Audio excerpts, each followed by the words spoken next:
Thank you. Robert, before we talk football, talk about being a dad.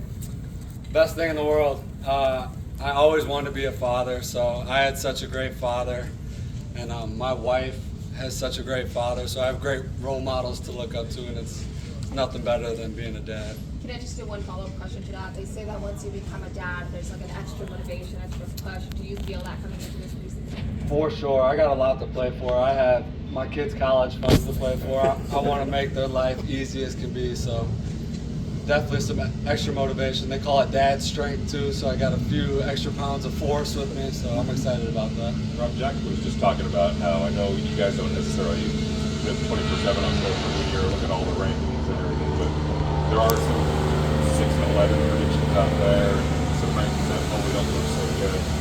You said it drives you guys. You guys have talked about it. Does that kind of fool you? What the outside world might think about what you did? I try to not see it, but I'm pissed off. I'm angry, not just about that ranking, about a lot of rankings that go on.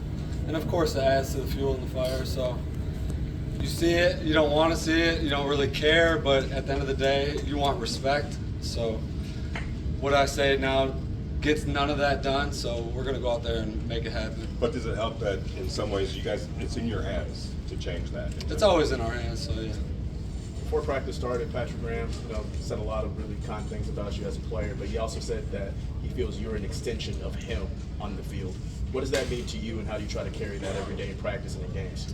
It means when situational plays come up, I got to be thinking what he's thinking so I can relay it to the guys on the field. And me and him have a lot of one-on-one talks, a lot of one-on-one meetings to get that done.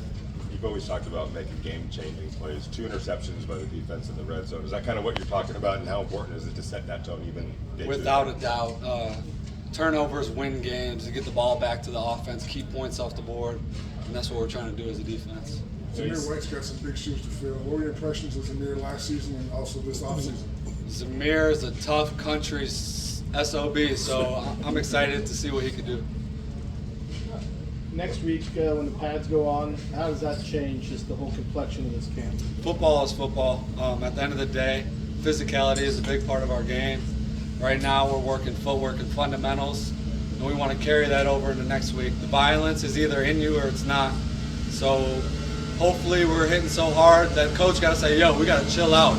So that's what we're hoping for. How have you seen things go with your new linebacker coach, Mike Caldwell? I love Mike Caldwell, a multi-year defensive coordinator, knows our system in and out, understands the bigger picture of the game, and is able to relay it in a very clear and concise message. So I'm excited to be working with him.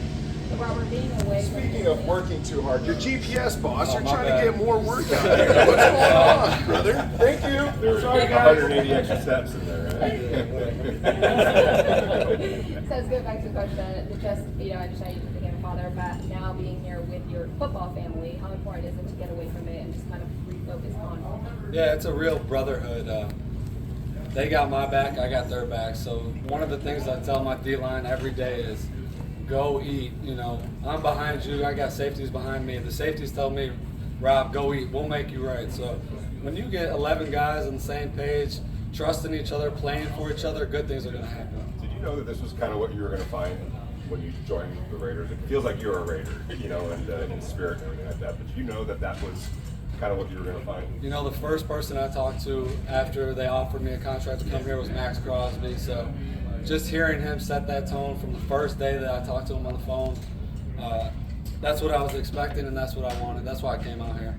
As a new season starts and around here, how much confidence do you take from the success you had last year, both personally and as a team, that you can kind of carry over? Yeah, confidence comes from within. What we did last year doesn't matter positively or negatively. It comes down to a new year, a new season, new guys, reforming those bonds, knowing who you are on the field with. So that's why we're out here in camp working together, getting those reps in. Being that Antonio obviously played the position, see him talking to you in between plays on 7-on-7, how helpful is that the head coach played the same position and talks with you in between plays? Multi-time Super Bowl champion. He knows how to play the position. He knows things that aren't even in the playbook and how to extend yourself in different ways to make plays. And that's all we're trying to find out how to do. You mentioned speaking to Max, we've seen his interview today.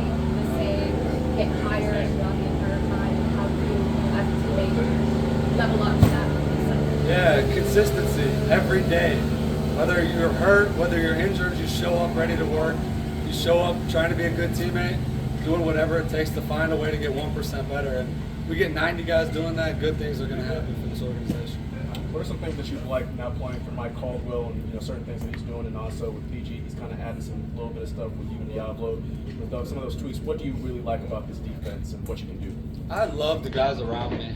I want to dominate 1/11th of the field and trust the other guys to dominate their 1/11th of the field. And with that, if a break does happen and you got hungry dogs flying to the ball, those mistakes are minimized. So we're finding ways to finish with effort and passion on every play. It seemed like maybe you got more comfortable like talking about yourself and maybe expressing yourself. And I know the match podcast did a lot for that to get it out there. Was that something you thought about, like being more open and expressing yourself more? No, I want to talk less. They asked me to do this. So I'm here because it's part of the NFLPA contract negotiations. I don't look forward to speaking because it doesn't get you anywhere. At the end of the day, we got to go out there and prove it. So. I think a lot of people got to know you really well through that podcast, right? I mean, did you get a lot of feedback from people of like getting to know you more? Yeah, at the end of the day, I care about what my family thinks about me, what my teammates think about me, what my coaches think about me. And they know me and they've known me for a long time, so that's what matters most to me. Well, we appreciate it. Yes. Well, thank you. And you are more verbal. You said more than once. Thank you. We're in it. I'm excited. All good, guys? How annoying has Christian Wilkins been? Honestly, one of the best R&B singers on the team. So he keeps it fun and active every day. Appreciate you.